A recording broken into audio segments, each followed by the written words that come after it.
Capítulo 55. Transformado pela graça.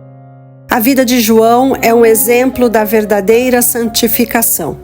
Durante os anos em que ele teve um relacionamento próximo com Cristo, o Salvador muitas vezes o advertiu e ele aceitou essas repreensões. João viu suas fraquezas e essa revelação o humilhou. Dia após dia, seu coração era atraído a Cristo, até que o amor por seu mestre o fez perder de vista o próprio eu. A força e a paciência que ele via no Filho de Deus o encheram de admiração. Ele rendeu seu temperamento rancoroso e ambicioso a Cristo e o amor divino transformou seu caráter. A experiência de Judas foi muito diferente dessa história. Ele professava ser um discípulo de Cristo, mas tinha apenas a aparência de piedade. Ao ouvir as palavras do Salvador, muitas vezes se tornava convicto, mas não humilhava seu coração, nem confessava seus pecados. Ao resistir à influência divina, ele desonrou o Mestre.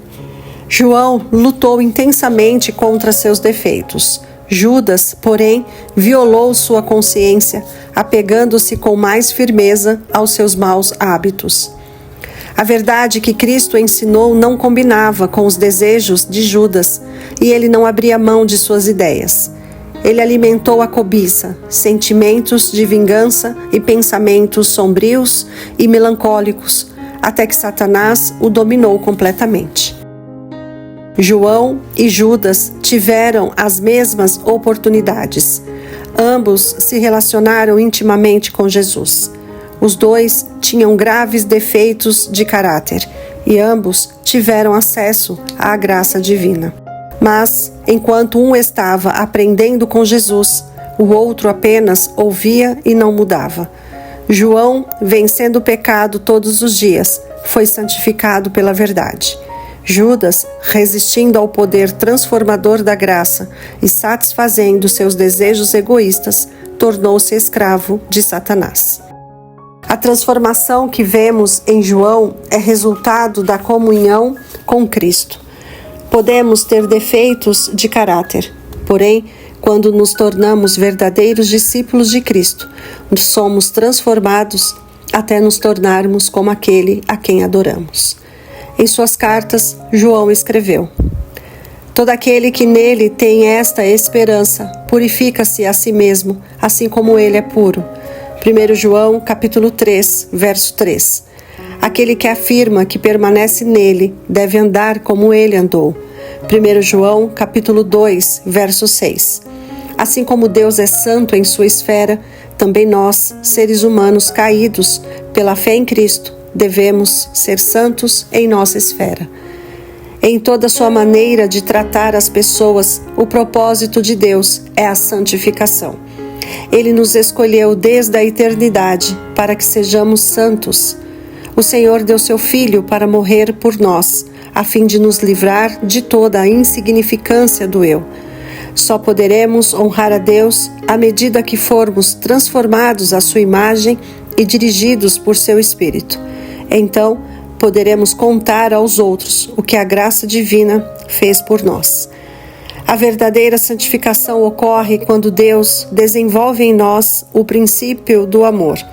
Deus é amor. Todo aquele que permanece no amor, permanece em Deus e Deus nele. 1 João, capítulo 4, verso 16. Quando Cristo vive no coração, ele enobrece a vida. A doutrina pura se harmonizará com as obras da justiça. Aqueles que querem ter as bênçãos da santificação devem primeiramente aprender o que significa a abnegação. A cruz de Cristo é a coluna central sobre a qual repousa o eterno peso de glória. 2 Coríntios capítulo 4, verso 17. Se alguém quiser acompanhar-me, negue-se a si mesmo, tome a sua cruz e siga-me. Mateus capítulo 16, verso 24.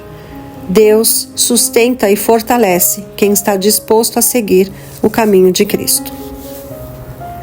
Obra de toda uma vida. A santificação não é obra de um momento, de uma hora, de um dia, mas de uma vida toda. Ele não ocorre a partir de uma feliz reviravolta de sentimentos, mas é resultado de morrer constantemente para o pecado e viver constantemente para Cristo. Não venceremos por nos esforçar de vez em quando, mas por meio de uma disciplina perseverante e conflitos difíceis. Enquanto Satanás reinar, teremos que dominar o eu e vencer os pecados persistentes. Enquanto durar a vida, não haverá nenhum ponto a que possamos atingir e então dizer: alcancei todas as coisas plenamente. A santificação é resultado de uma vida toda de obediência. Nenhum dos apóstolos e nenhum dos profetas jamais alegou estar sem pecado. Homens que viveram mais próximos de Deus, que sacrificariam a própria vida em vez de cometer erro, confessaram a pecaminosidade de sua natureza. Eles não reivindicaram nenhuma justiça própria, mas confiaram completamente na justiça de Cristo. Quanto mais claramente reconhecermos a pureza do caráter de Cristo, mais claramente veremos o quanto o pecado é mau. Continuamente confessaremos nossos pecados e humilharemos nosso coração diante dele. A cada passo, nosso arrependimento se aprofundará.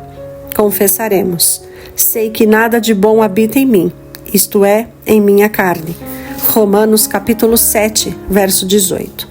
Que eu jamais me glorie, a não ser da cruz do nosso Senhor Jesus Cristo. Gálatas capítulo 6, verso 14. Que ninguém desonre a Deus dizendo: eu não tenho pecado, sou santo. Lábios santificados jamais falarão essas palavras presunçosas e falsas.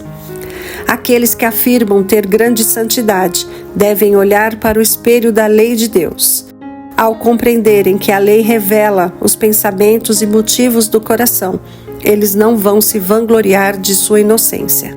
João escreveu: se afirmarmos que estamos sem pecado, enganamo-nos a nós mesmos, e a verdade não será em nós. 1 João, capítulo 1, verso 8. Se afirmarmos que não temos cometido pecado, fazemos de Deus um mentiroso. João, capítulo 1, verso 10. Se confessarmos os nossos pecados, Ele é fiel e justo para perdoar os nossos pecados e nos purificar de toda injustiça. 1 João, capítulo 1, verso 9. Algumas pessoas professam ser santas e alegam ter direito às promessas de Deus, enquanto se recusam a obedecer a seus mandamentos. Isso é presunção. Mostramos que amamos verdadeiramente a Deus quando obedecemos a todos os seus mandamentos.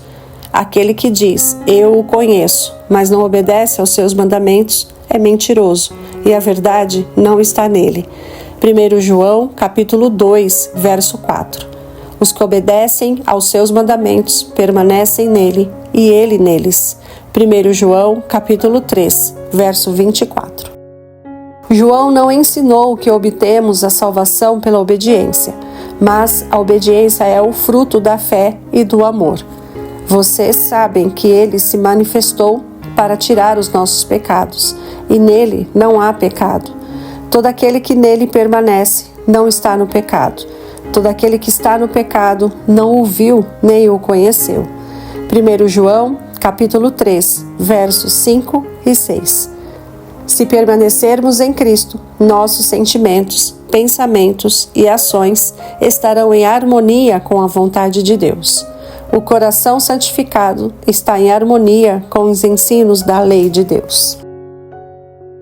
O segredo da vitória.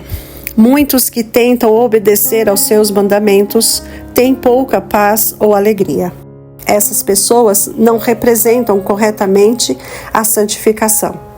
O Senhor deseja que todos os seus filhos e suas filhas sejam felizes, calmos e obedientes. Por meio da fé, o cristão possui essas bênçãos. Por meio da fé, toda deficiência de caráter pode ser suprida, toda contaminação purificada, toda falha corrigida, toda boa qualidade desenvolvida. A oração é o meio estabelecido pelo céu para o sucesso no desenvolvimento do caráter, para o perdão dos pecados, para ter o Espírito Santo, para ter um temperamento semelhante ao de Cristo, para ter sabedoria e força para fazer sua obra, para receber todos os dons que Ele prometeu, podemos pedir, e a promessa é: vocês receberão. Na comunhão pessoal e particular com Ele, devemos pensar profundamente no ideal glorioso de Deus para a humanidade. Em todos os séculos, enquanto as pessoas oravam e dirigiam seus pensamentos ao céu, Deus realizava seu propósito para seus filhos ao revelar gradualmente a eles as doutrinas da graça. A verdadeira santificação significa ter amor perfeito, obediência perfeita e perfeita submissão à vontade de Deus. Devemos ser santificados pela obediência à verdade. É nosso privilégio derrubar os obstáculos do eu e do pecado e avançar rumo à perfeição. Muitos interpretam a vontade de Deus como sendo o que eles querem fazer. Essas pessoas não lutam contra o próprio eu.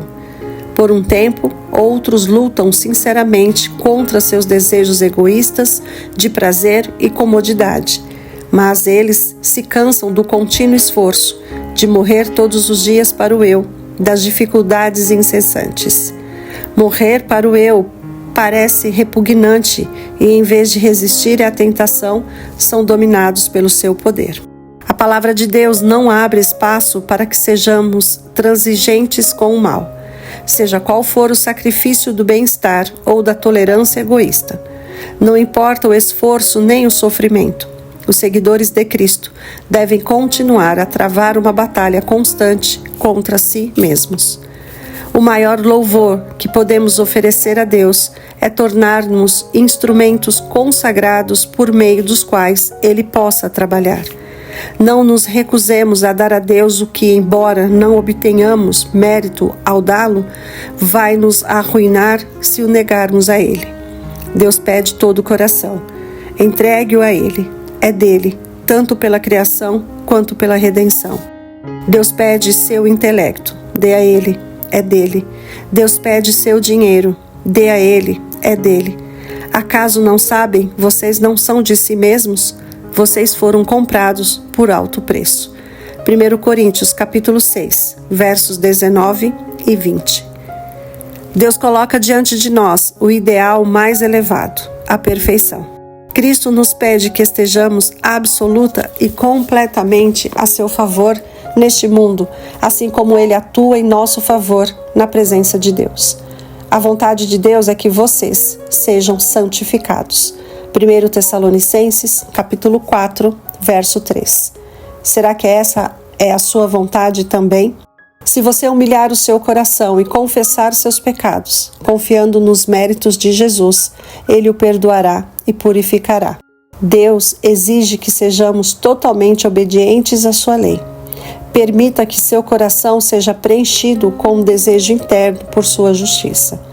Ao contemplar as riquezas inimagináveis da graça de Deus, você tomará posse delas. Sua vida revelará os méritos do sacrifício do Salvador, a proteção da sua justiça e seu poder para se apresentar diante do Pai, imaculado e inculpável. 2 Pedro, capítulo 3, verso 14.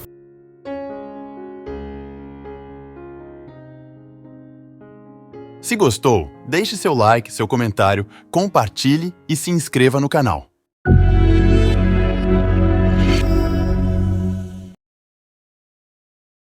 Conhece alguém que precisa de terapia? Alguém que está em depressão? Ansiedade? Estresse pós-traumático? Entre muitos outros traumas e problemas de ordem emocional ou psicológicos? Entre em contato hoje mesmo com os terapeutas Marcelo ou Nadi.